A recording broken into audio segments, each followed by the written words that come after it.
つぐみが。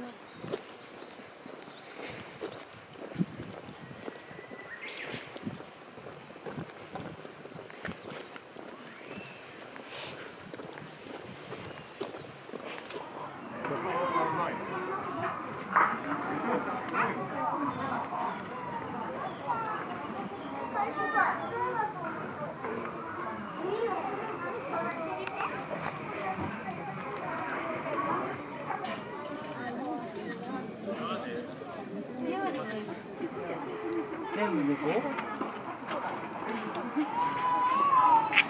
じゃあここの子供たち。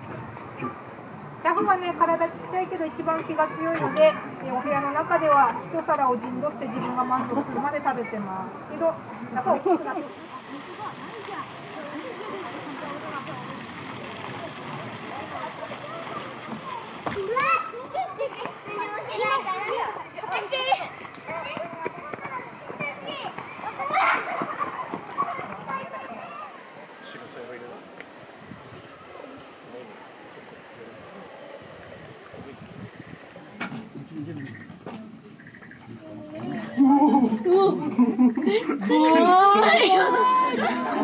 何が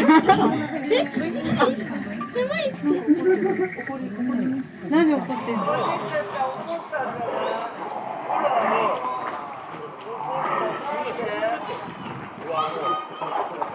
絶対に人間勝てないよ。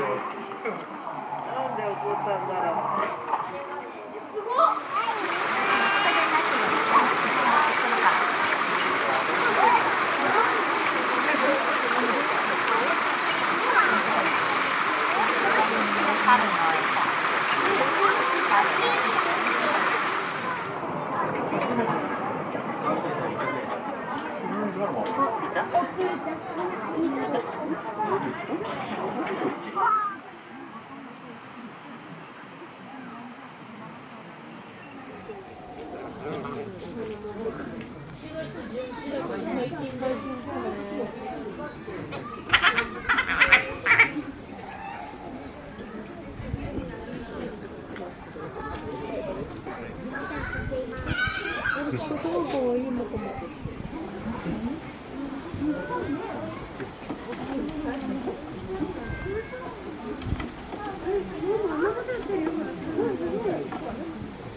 マイクついてるわけじゃない。